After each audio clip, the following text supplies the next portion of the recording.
भाई स्टार्ट हो गया क्या? चलिए, सबसे पहले नमस्कार, सत श्री अकाल, Ram Ram Sah, what ever you feel connected with. चलिए फ्रेंड्स, तो आज की इस वीडियो के अंदर हम बात करने वाले हैं कॉम्प्लेक्स नंबर यानी कि सम्मिश्र संख्याएं। मेरी थोड़ी सी राइटिंग पर इतना ज़्यादा ध्यान मत दीजिएगा। स्पेशलिस्ट ऑफ एनडीए बैच चल रहा है, यानी कि एयरफोर्स नेवी वाले जितने भी स्टूडेंट हैं वो इस क्लास को ले सकते हैं। इसका जो लेवल रहेगा वो तो आपको पता है, पार्ट 1 है, तो लेवल तो इसका मैं बहुत ज़्यादा हाई रखने वाला हूँ। लेकिन कब रखूंगा? लेकिन जब छोटी छोटी चीजें, बेसिक हम चीज समझ लेंगे। आपके एनडीए के पेपर में जो पूछा जाता है वो इससे बाहर नहीं जाएगा, इतना पक्का है। 10 12 15 जितनी भी वीडियो कॉम्प्लेक्स नंबर के ऊपर बनेंगी, बहुत ही जबरदस्त तरीके से बनेंगी। तो आज हम स्टार्ट कर रहे हैं कॉम्प्लेक्स नंबर। टाइम आपका ज्यादा बर्बाद नहीं करेंगे, ना तो ज्यादा आपका समय खाएंगे। और क्या आपको आता है क्या नहीं आता है इससे हमें कोई फर्क नहीं पड़ता। हम ये मान के चलेंगे आपको कुछ भी नहीं आता है। क्लियर है भाई? सभी स्टूडेंट को समझ में आ रहा होगा। चलिए, तो आपका समय बर्बाद करने से भी कोई फायदा नहीं है। तो डिफेंस वाले जितने भी कैंडिडेट हैं, जो एनडीए की तैयारी कर रहे हैं, एयरफोर्स की तैयारी कर रहे हैं, नेवी की तैयारी कर रहे हैं, एमआर की एग्जाम की तैयारी कर रहे हैं, या फिर टीजीटी पीजीटी या किसी भी other exam, competitive level exam की तैयारी कर रहे हैं, जहां पर कॉम्प्लेक्स नंबर वाला टॉपिक आपका आता है, आपके लिए हेल्पफुल रहेगी ये वीडियो। चलिए, तो कॉम्प्लेक्स नंबर क्या है, आखिरकार है क्या चीज, क्यों पढ़ते हैं इन चीजों को? देखिए, दुनिया के अंदर कोई भी नंबर है, वो सारे के सारे नंबर किसके अंदर आ जाते हैं? आप इस बात को समझिए, रियल नंबर के अंदर आ जाते हैं। अरे भाई, दुनिया के अंदर सारे के सारे जो नंबर्स होते हैं वो एक तरीके से रियल नंबर ही होते हैं। क्लियर? अब मैं बात करूं भाई नेचुरल नंबर की। किसकी बात करें? नेचुरल नंबर यानी कि प्राकृतिक संख्या की। प्राकृतिक संख्या की। या फिर अगर हम बात करते हैं होल नंबर की, होल नंबर की बात कर लें, या फिर हम किसी इंटीजर की बात कर लें। किसकी बात कर लें?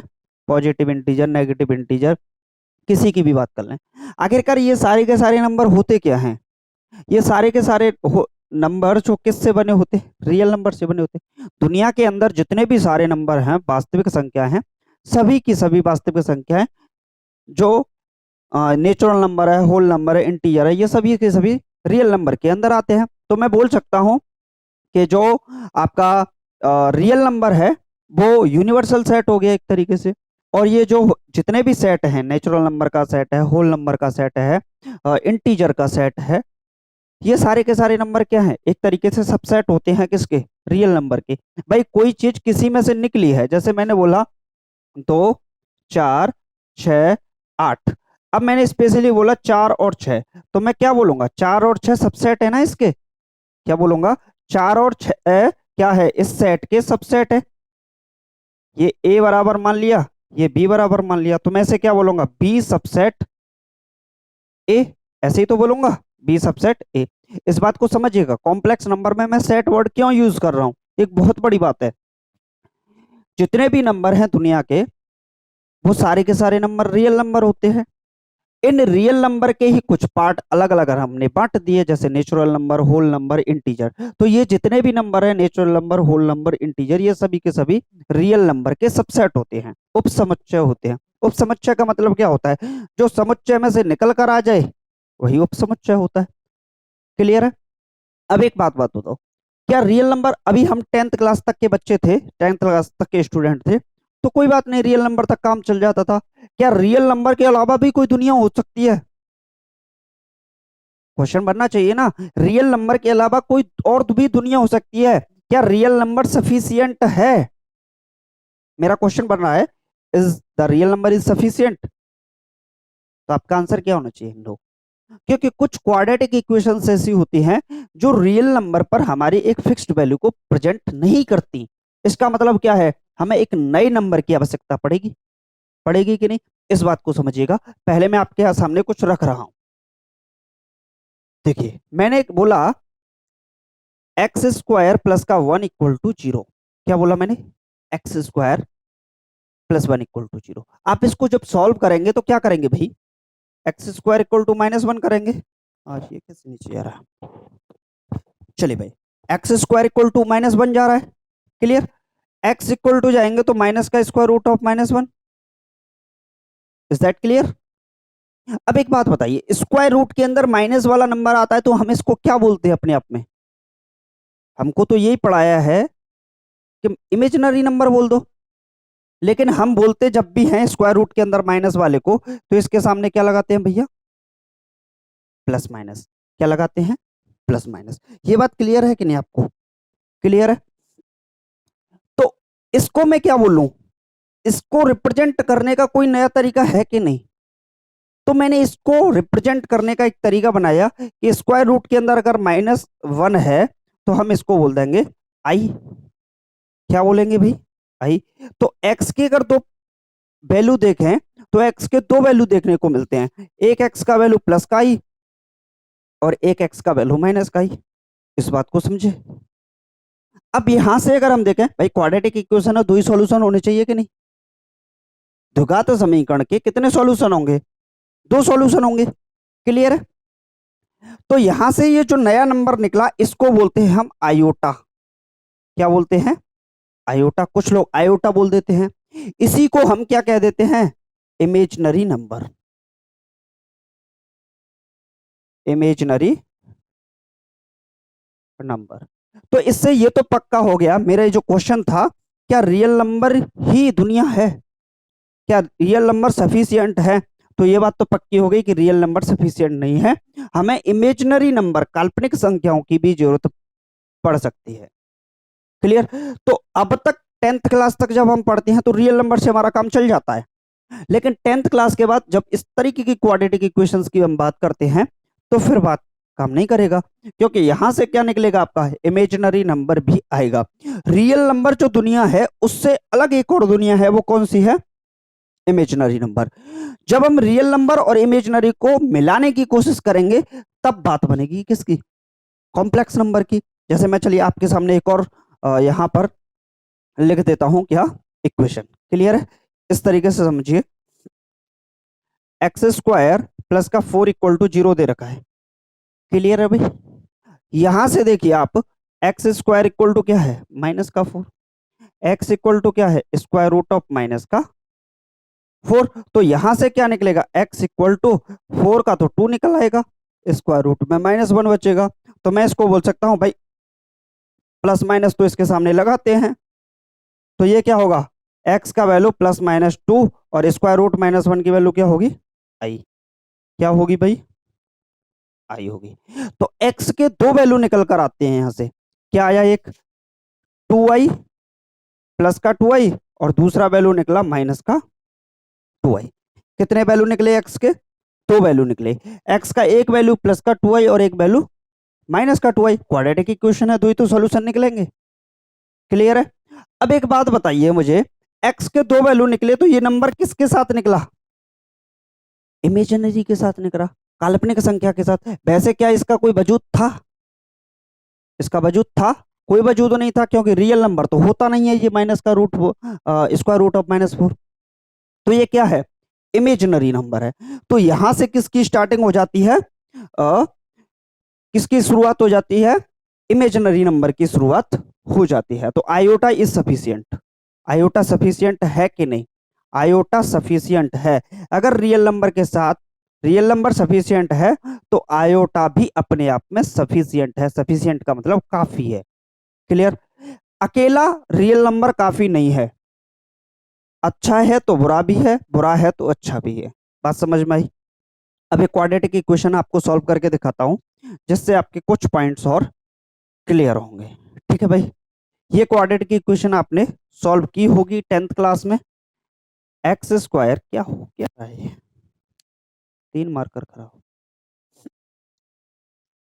चलिए भाई, x square plus x plus 1, ये भी मार्कर है सही।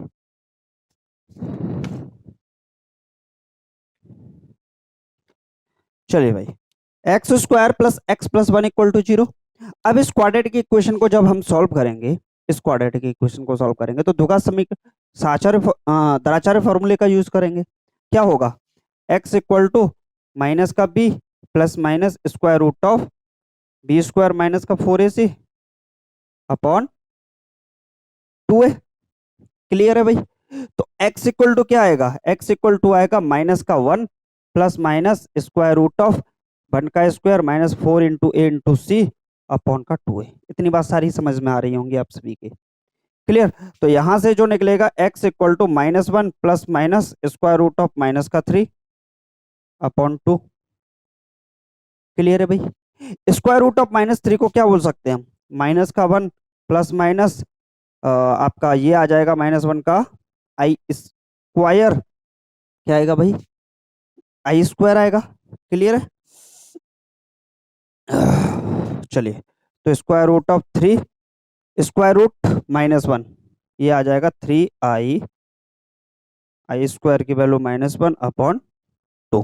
तो x की दो वैल्यू निकलेंगी यहां से, -1 प्लस माइनस आई रूट 3/2। तो x के दो वैल्यू निकले यहां से, क्या निकले, दो वैल्यू निकले। इस वाले में और इस वाले में कुछ अंतर है सरकार, बहुत बड़ा अंतर है। यहां पर अगर हम देखते हैं तो 2i माइनस का 2i केवल इमेजिनरी नंबर आया, और यहां देखा तो कुछ पैटर्न कुछ अलग आया। ऐसे समझिए, इसका अलग अलग डिवाइड लगा देते हैं, तो -1/2 प्लस माइनस √3/2 i/2। क्या मैं इसको ऐसे नहीं लिख सकता, अलग अलग दो का भाग लगा सकता हूँ। एक बात को समझने का प्रयास कीजिए, x की वैल्यू +-2i, यही तो आई।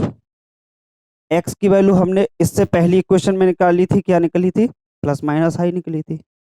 यहां पर जब वैल्यूज निकल रही थी तो इमेजिनरी इमेजिनरी आ रही थी, या फिर क्वाड्रेटिक इक्वेशन से हम सॉल्व करते हैं वैल्यू, जैसे x², आप इस इक्वेशन को सॉल्व कीजिए, x² + 4x प्लस का 4 बराबर 0। तो x की वैल्यू क्या आएगी, -2 -2, ऐसे ही तो निकलेगी। यहां पर जो वैल्यू निकल रही है ये रियली निकल रही है अकेली भाई। -2 क्या है, अपने आप में रियल नंबर है। ऐसे मैंने एक और इक्वेशन बोल दी आपसे, चलिए इसका x² प्लस का 6x प्लस का आप यहां पर यूज कर लीजिए -16 बराबर 0। आप यहां से वैल्यू निकलेंगे, चाहे तो 8 निकले, -2, जो भी आपकी वैल्यू निकलती है कुछ तो निकलेगा। एक बात बताइए, आपने यहां निकाला, आपने यहां निकाला वैल्यू, तो दोनों जगह जो वैल्यू निकल कर आई वो वैल्यू क्या निकल कर आई भैया, रियल नंबर निकल कर आई, वास्तविक संख्या निकल कर आई। आपने यहां वैल्यू निकाली, आपने यहां वैल्यू निकाली, वैल्यू कैसी निकली, माइनस का आई है। केवल इमेजिनरी, केवल इमेजिनरी, केवल वास्तविक, केवल वास्तविक। लेकिन यहां निकाला तो भैया आपने कौन सा इसने कौन सा गुनाह किया था, कोई अपराधी है ये, ना जी ना। यहां पर आपने जब वैल्यू निकाली तो ये तो हो गई रियल, और ये हो गई, अब तो बोलो, इमेजिनरी। ये हो गई रियल और ये हो गई इमेजिनरी, तो दोनों का मिक्सअप बन के क्या हो जाएगा, अरे घोल बन गया ना, घोल बना। इस घोल को ही हम क्या बोल देते हैं भैया, कॉम्प्लेक्स नंबर। इसको नया नाम दिया कॉम्प्लेक्स नंबर, सम्मिश्र संख्या के नाम से इसको जाना गया, जिसके अंदर वास्तविक भी आए, जिसके अंदर इमेजिनरी भी आए। तो ये पॉइंट क्लियर हुआ, सम्मिश्र संख्या क्या होती है, चैप्टर का नाम समझ में आया। जब हम क्वाड्रेटिक इक्वेशन को सॉल्व करते हैं, चाहे तो क्वाड्रेटिक इक्वेशन को सॉल्व करते हैं, जब क्वाड्रेटिक इक्वेशन से सिर्फ रियल से काम ना चले, सिर्फ रियल से काम ना चले, अर्थात आपको इमेजिनरी की जरूरत पड़े, तो आपका कैसा नंबर बन जाएगा, कॉम्प्लेक्स नंबर बन जाएगा। जब रियल नंबर से काम चल रहा था बात ठीक थी, लेकिन रियल नंबर से जब काम ना चले, जब आपको रियल के साथ इमेजिनरी की जरूरत पड़ जाए या सिर्फ इमेजिनरी की जरूरत पड़ जाए, तो उसे बोलते हैं कॉम्प्लेक्स नंबर, सम्मिश्र संख्या कहा जाता है। ये बात समझ में आ गई होगी कि अब इस चैप्टर को हम क्यों पढ़ रहे। क्लियर है भाई, प्रत्येक स्टूडेंट को ये बात समझ में आई कि नहीं, सबसे पहले थम्स अप करके बता दीजिए। ठीक, चलिए नया टॉपिक देखते हैं इसी के अंदर। अब मैं कुछ प्रॉपर्टीज इसकी बताता हूं आपको, जिससे आपको समझ में आएगा ये चक्कर आखिरकार कॉम्प्लेक्स नंबर का है क्या। जो भी स्टूडेंट इस क्लास को अंत तक देखेगा उसका मोटिवेशन एक हाई लेवल पर होगा। देखिए, कॉम्प्लेक्स नंबर का जो स्टैंडर्ड फॉर्म होता है, क्या, कॉम्प्लेक्स नंबर का जो स्टैंडर्ड फॉर्मेट होता है, स्टैंडर्ड फॉर्मेट, ये भाई स्टैंडर्ड फॉर्मेट क्या होता है, मानक रूप क्या होता है। मानक रूप होता है कॉम्प्लेक्स नंबर को डिनोट किया जाता है जेड के द्वारा। किसके के द्वारा डिनोट किया जाता है, जेड के द्वारा। मैं लिख देता हूं, डिनोटेड बाय जेड। इसको किसके द्वारा डिनोट किया जाता है, जेड के द्वारा डिनोट किया जाता है। इसका मतलब क्या हो गया भैया, जेड बराबर होगा क्या आपका ए प्लस आई बी। जेड बराबर क्या होगा, ए प्लस आई बी। जेड क्या है, कॉम्प्लेक्स नंबर। जेड बराबर ए प्लस आई बी। ए क्या है, रियल नंबर। बी क्या है, रियल नंबर। आई बी पूरा मिलके क्या बनाएगा, इमेजिनरी नंबर। क्या बनाएगा, इमेजिनरी नंबर। अब इस बात को समझिए, ये जो पार्ट होता है इस पार्ट को हम क्या कहते हैं, रियल पार्ट। क्या कहते हैं, रियल पार्ट। और इस पूरे पार्ट को क्या कह देते हैं हम, इमेजिनरी पार्ट। इस वाले पूरे पार्ट को रियल पार्ट, और इस पूरे पार्ट को हम किसके नाम से जानते हैं भैया, इमेजिनरी पार्ट के नाम से जानते हैं। क्लियर है यहां तक। चलिए अब कुछ कंडीशंस बता रहा हूं, उन कंडीशंस को समझिए। इफ आपका b इक्वल टू 0 हो जाए, आप बोलोगे क्या बात कर रहे हो सर, अगर b इक्वल टू 0 तो ये पूरा पार्ट क्या हो गया, 0। इसका मतलब आपका z इक्वल टू क्या आएगा, a आएगा। क्लियर है।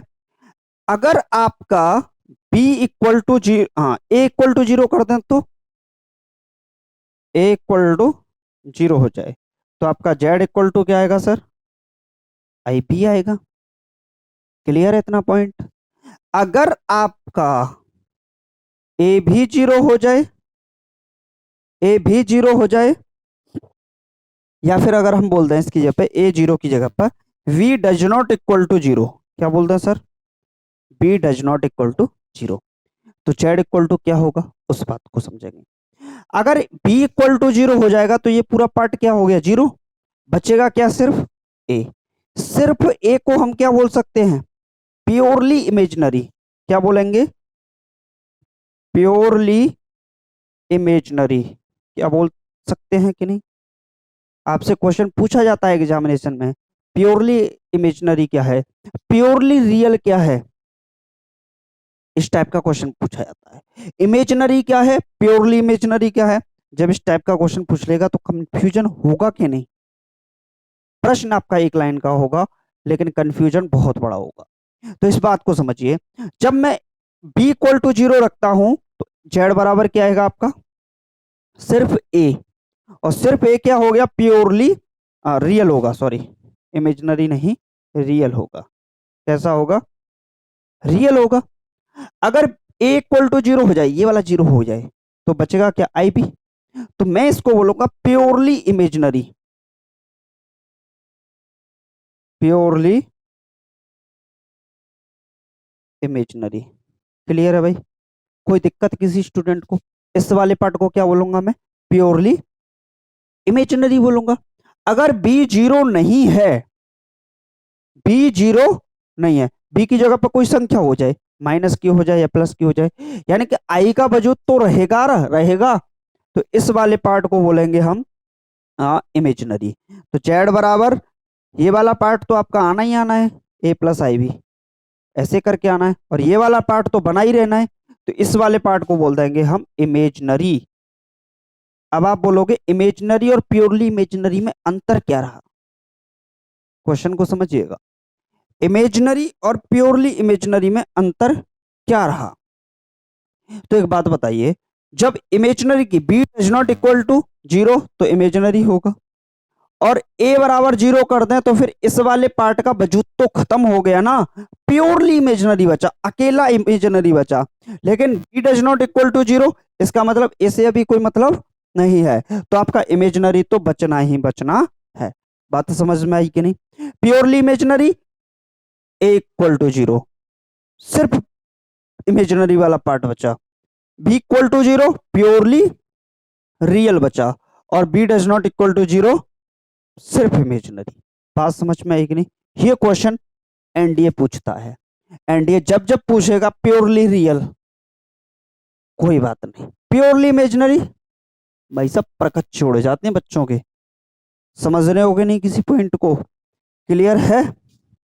अब मेरा एक क्वेश्चन है, एक छोटा सा, आप लोग बताइएगा, बड़ा मजा आएगा इस क्वेश्चन के अंदर।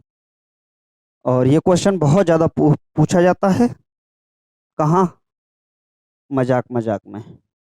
What is zero? जीरो क्या है, इमेजिनरी है या रियल है? चलिए भाई बताइए, जीरो क्या है, रियल है या इमेजिनरी है? एक बात बताइए, बात करें इस अंडे की, यानी कि जीरो की, तो इतना भी है कि मैं जेड इक्वल टू, भाई ऐसे एक बात बताइए, क्या जीरो नहीं लिखा जा सकता अकेला? अकेला जीरो, अकेला जीरो लिखा जा सकता है। तो अकेले जीरो को क्या बोल सकता हूं मैं, प्योरली रियल बोल सकता हूं, प्योरली रियल। भाई अकेला, अगर कोई वर्ड आ जाए आपका रियल नंबर, ए का मतलब क्या है, कोई रियल पार्ट, अकेला जीरो आ जाए तो आपका क्या हो जाएगा, मैं बोल रहा हूँ जेड बराबर जीरो, हो सकता है, बिल्कुल हो सकता है, ठीक। तो जेड बराबर अगर जीरो की मैं बात कर रहा हूं तो ये क्या है, प्योरली रियल में आ गया कि नहीं, प्योरली। आप बोलोगे ये कौन सी बात रही, मैं तो जेड बराबर जीरो इंटू आई भी बोल सकता हूँ, जीरो का मल्टीप्लाई करना है इसे, बात खत्म। जीरो, अरे कोई भी हो, स्क्वायर रूट के अंदर हो या किसी के भी अंदर हो, जीरो इंटू आई भी तो बोल सकता हूँ। अब ये क्या बोलूं मैं मास्टर, तो भैया मैं इसको प्योरली इमेजिनरी बोल देता हूँ, क्योंकि इस कंडीशन को फॉलो कर रहा है। प्योरली रियल तू भी खुश रहे, प्योरली इमेजिनरी तू भी खुश रहे, तो प्योरली रीजन रियल भी हो गया और प्योरली इमेजिनरी भी हो गया। तो ये क्या है, अपने आप में जीरो प्योरली रियल भी होता है और प्योरली इमेजिनरी भी होता है, क्लियर है। तो जो जीरो है प्योरली रियल भी होगा या प्योरली इमेजिनरी होगा, क्लियर है भाई। लेकिन क्या इमेजिनरी है सिर्फ, क्या सिर्फ इमेजिनरी है, सिर्फ इमेजिनरी होने के लिए b does not equal to zero. मैं सिर्फ इमेजिनरी की बात कर रहा हूं, सिर्फ इमेजिनरी, अकेला इमेजिनरी है कि नहीं ये बताओ। और सिर्फ इमेजिनरी होने के लिए b does not equal to zero, लेकिन बी तो यहां पे क्या है, जीरो है, तो इसका मतलब जीरो इमेजिनरी नहीं होता है। जीरो क्या होता है, जीरो प्योरली इमेजिनरी होता है, ना कि इमेजिनरी। बात तो समझ में आई, कितनी गहराई का पॉइंट समझा रहा हूं आपको, समझ में आया होगा। जीरो इमेजिनरी नहीं होता है, जीरो प्योरली इमेजिनरी होता है। चलिए भाई, अब मैं कुछ प्रॉपर्टीज आपको समझाने की कोशिश करता हूं, आप लोगों ने नोट कर लिया होगा, नहीं नोट किया कर लीजिए। इन प्रॉपर्टीज को अगर आप समझ गए तो ये समझ लीजिएगा आप हाईएस्ट पोटेंशियल पर होंगे क्वेश्चंस को करने में। चलिए भाई, थोड़ी तबीयत खराब सी चल रही है, मतलब सर्दी का टाइम आ रहा है, अभी मतलब इतनी ज़्यादा सर्दी तो नहीं है, लेकिन फिर भी मैं जहाँ पर रह रहा हूँ वहाँ पर मतलब सर्दी की स्टार्टिंग हो चुकी है। चलिए देखते हैं, जैसी भी कंडीशन होती है उसके हिसाब से, तो ये भी ऐसे ही पहन लिया, कोई बात नहीं, कोशिश करेंगे चीज़ों को समझने की और बेहतर तरीके से बनाने की। बाकी चलिए सब कुछ देखते हैं, कोशिश करते हैं, प्रयास हमारा बना ही रहेगा आपके साथ चीज़ों को बेहतर बनाने का। चलिए अब बात करते हैं आयोटा की। कुछ लोग आयोटा बोल देते हैं, कुछ लोग आई बोल देते हैं, सबका अपना अपना परसेप्शन है भाई, कुछ सबकी अपनी आज़ादी है, जैसे भी आप बोलना चाहें। आयोटा एंड इट्स प्रॉपर्टी,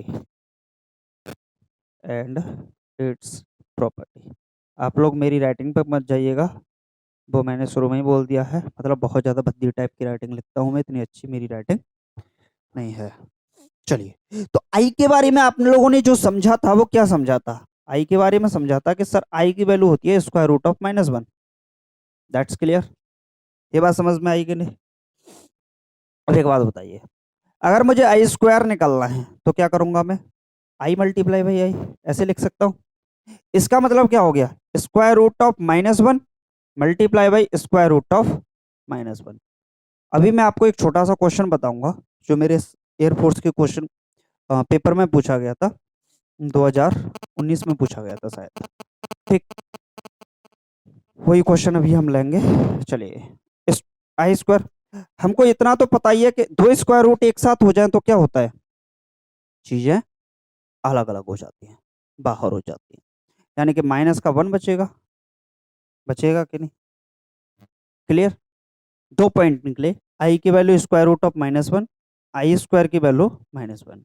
अगर हम बाई आई क्यू की बात करें तो हम इसे बोल सकते हैं आई स्क्वायर मल्टीप्लाई बाई आई। तो आई क्यू की वैल्यू क्या निकलेगी सर, आई स्क्वायर की -1, आई से मल्टीप्लाई करेंगे माइनस आई। तीसरा पॉइंट ये निकला। चलिए, आई की पावर 4 की वैल्यू की बात करें तो I square multiply by I square लिख सकते हैं। आप बोलोगे इसमें कौन सी समस्या है, -1 मल्टीप्लाई -1, दैट्स क्लियर। आई की पावर 4 कितना हो जाएगा आपका, +1। तो ये चौथा पॉइंट हो गया। तो first, second, third, fourth, 4 point हुए। चीजें अभी क्लियर नहीं हो पा रही हैं शायद।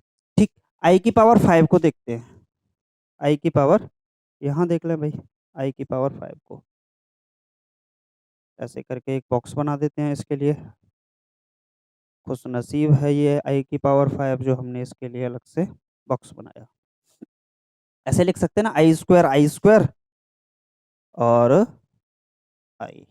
क्लियर है भाई? तो आई की पावर 5 क्या हो जाएगा, आई स्क्वायर की वैल्यू -1, आई स्क्वायर की वैल्यू -1 और -1 -1 +1। तो आई की पावर 5 क्या हो गया, आई हो गया। तो एक पांचवा वैल्यू हमें ये मिला।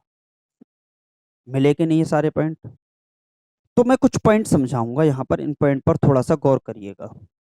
पहला पॉइंट तो ये है कि जितने भी नंबर हैं आई की पावर में, अगर उनका उनमें 4 का डिवाइड चला जाए तो उसका वैल्यू हमेशा 1 होगा। जैसे मैंने बात की आई की पावर 100 की, इस बात को समझिएगा सर। तो मैं लिख सकता हूँ आई की पावर 4 की पावर 25। आई की पावर 4 का मतलब 1 की पावर 25। अब आप यहाँ पर मतलब कुछ भी करते रहिए, आपका आना 1 ही है। कहने का मतलब ये है, मैं इस चीज को एक चीज और मैं डिनोट कर सकता हूँ। ये क्वेश्चन पूछा गया था आपका जेई के अंदर भी क्वेश्चन पूछा गया है, और ये वाला क्वेश्चन मतलब पूछा गया है आपका पीजीटी के अंदर भी क्वेश्चन इस बार आया था, इस बार के पेपर में। तो आई की पावर 4n के ऊपर क्वेश्चन था, आई की पावर 4n, मतलब इसको मैं लिख सकता हूँ आई की पावर 4n। एन की वैल्यू आप कुछ भी रख लीजिए, एन की वैल्यू आप कुछ भी रख लीजिए, अगर 4 का मल्टीप्लाई हो रहा है उसमें तो उसका मतलब क्या होगा सर, 1 होगा। यानी कि ये क्या देगा, एक पॉजिटिव रियल नंबर देगा। इस टाइप का क्वेश्चन था वहां पर, पॉजिटिव रियल नंबर देगा।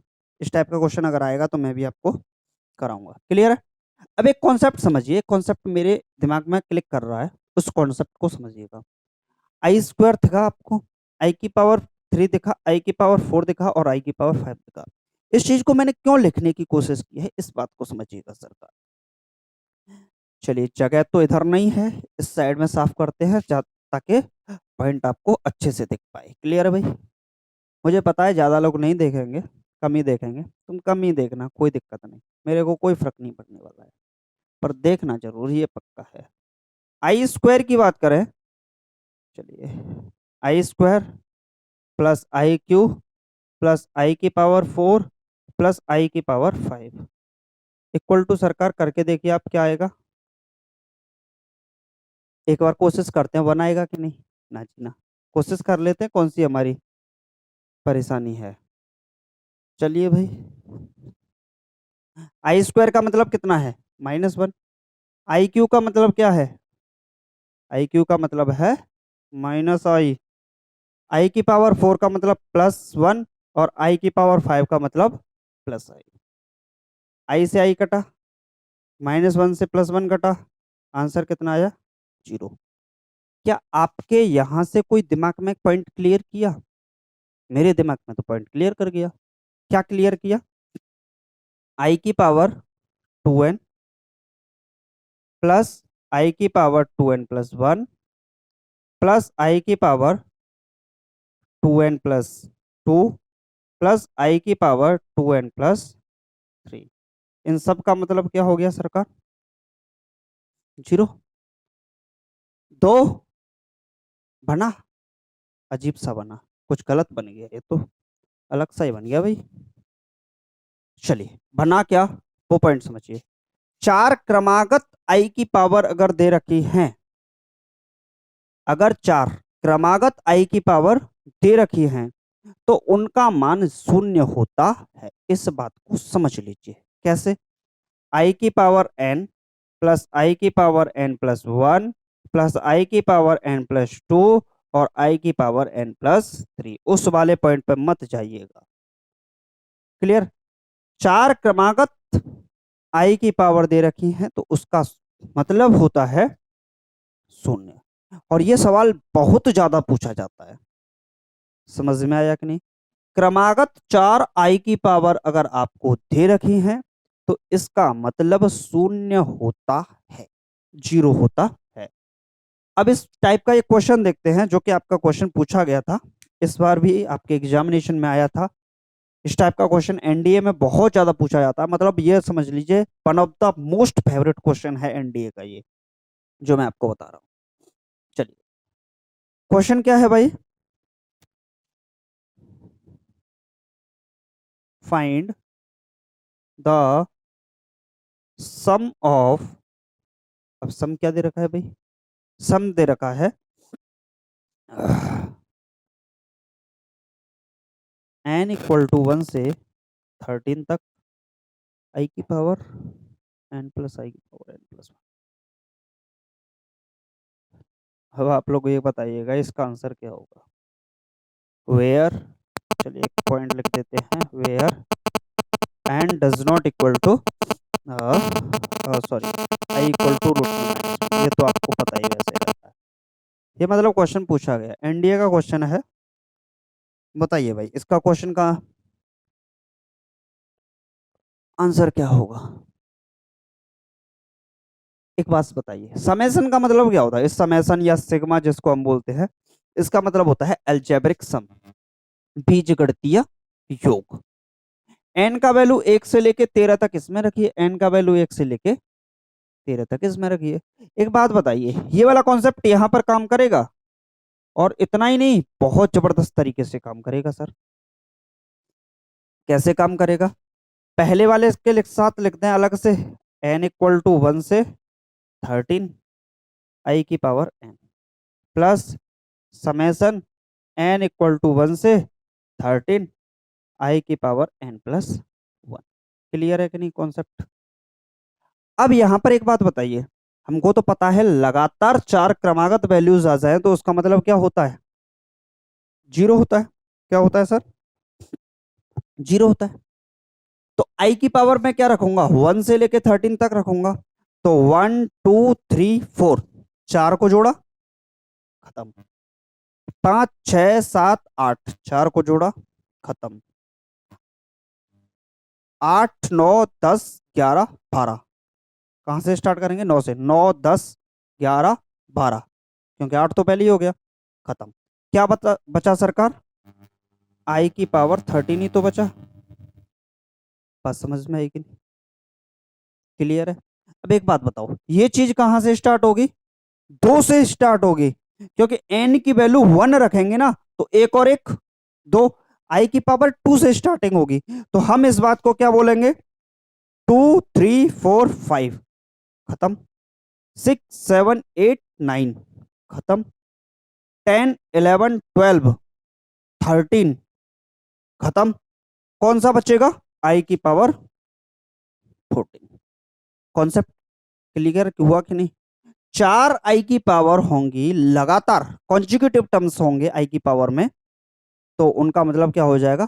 खत्म हो जाएगा। 14 क्यों बच रहा है इस बात को थोड़ा सा गौर कीजिएगा। 2 से स्टार्ट हो रहा है, तो 2 3 4 5 6 7 8 9 10 11 12 13, तीन तीन के पेयर बने। यहां से मैं आई की पावर 12 कॉमन ले सकता हूं, तो यहां क्या बचेगा? आई प्लस आई स्क्वायर बचेगा।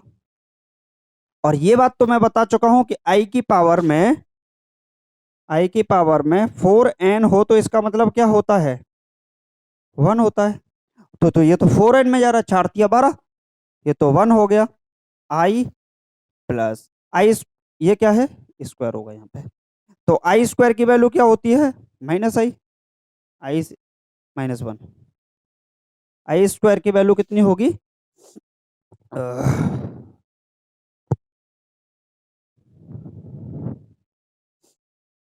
चलिए भाई, आई स्क्वायर की वैल्यू कितनी होगी यहाँ पर, -1।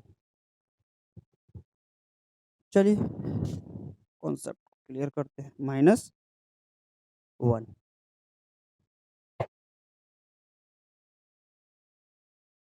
तो जो बचा आपके पास वो क्या होगा, आपका आंसर हो जाना चाहिए। जो बचा आपके सामने वो क्या हो जाएगा, आंसर हो जाएगा। क्लियर है, कॉन्सेप्ट समझ में आया कि नहीं। चलिए नेक्स्ट पॉइंट पे चलते हैं। नेक्स्ट पॉइंट पे चलें भाई, सवाल समझ में आया कि नहीं ये बताइए पहले तो।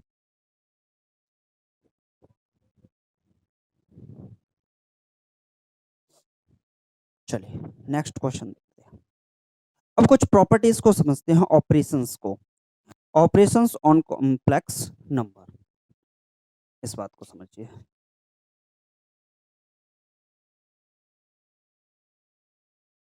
ऑपरेशंस ऑन कॉम्प्लेक्स नंबर, जो कॉम्प्लेक्स नंबर है, सम्मिश्र संख्या है, क्या है सर, सम्मिश्र संख्या है, इस पर कुछ ऑपरेशंस को समझते हैं। ऑपरेशन किसका, इक्वलिटी का। ये इक्वलिटी का जो कॉन्सेप्ट है बहुत ही जबरदस्त है। इक्वलिटी का मतलब होता क्या है अपने आप में, समानता। क्या होता है, समानता।